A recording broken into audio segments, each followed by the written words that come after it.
ஒரு கன்னட படம் வந்து ரொம்ப நல்லா இருக்கு ஜாக்கி, மிஸ் பண்ணாம பாருங்க அப்படின்னாங்க. அந்த படம் பேர் வந்து சூ ஃப்ரம் சோ. துமிநாடு அப்படின்ற டைரக்டர் வந்து இந்த படத்தை வந்து எடுத்திருக்கிறாரு.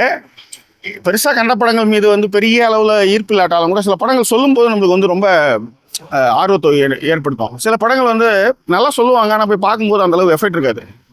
இது பெரிய அளவில் சொல்றாங்க, எப்படி இருக்கு ஏதா இருக்கு அப்படின்னு ஒரு பெரிய டவுட்ஃபுல்லோட தான் நான் இந்த படத்துக்கு போனேன். இந்த படம் வந்து ஆரம்பிக்கும் போது ஒரு 10 நிமிஷத்துக்கு வந்து எனக்கு ஒன்றும் புரியவே இல்லை. ஆனால் இந்த படத்துக்கான ஸ்கிரிப்டை எப்படி எழுதியிருப்பாங்கன்னு ஒரு 15 நிமிஷம் கழிச்சு நம்மளுக்கு வந்து தோண வைக்கிறது. ஏன்னா இந்த ஸ்கிரிப்டா எடுத்துன்னு போய் நீங்கள் சொன்னீங்கன்னா யாராலையுமே நம்பவே முடியாது. ஒன்று. ரெண்டாவது, ஒரு ஃப்ரேமில் வந்து 30 பேர் நிற்கிறாங்கன்னா அதில் 15 பேர் டயலாக் பேசலாம். ஸோ இந்த டயலாக்கை வந்து எழுதியிருக்க வாய்ப்பே இல்லை. எனக்கு தெரிஞ்சு வந்து சீன் எழுதியிருப்பாங்க, அதன் பிறகு வந்து லொக்கேஷன் போய் ஆர்டிஸ்ட்லாம் வச்சுக்கிட்டு அதன் பிறகு வந்து இம்ப்ரவைஸ் பண்ணியிருப்பாங்கன்றது மட்டும்தான் இந்த படம் பார்க்கும்போது தோணுச்சு. எனக்கு எல்லாத்த விட ஃபஸ்ட்டு ஆரம்பமே வந்து ஒரு தவச சாப்பாடு. அதுக்கு வந்து அந்த கிராமத்தில் இருக்கிற நபர்கள் வந்து எப்படி வந்து தயாராகிறாங்க, அந்த விஷயத்தை ரொம்ப அழகாக பதிவு பண்ணியிருந்தாங்க. எனக்கு இந்த படத்தில் ரொம்ப பிடிச்சதே இயல்பு தான். எங்கேயுமே செட்டே இல்லாமல் ரொம்ப ரொம்ப லைவாக ஒரு கிராமத்தில் வந்து நுழைஞ்சு இருக்கிற மாதிரியான ஒரு ஃபீலை வந்து இந்த படம் வந்து கொடுத்துச்சு.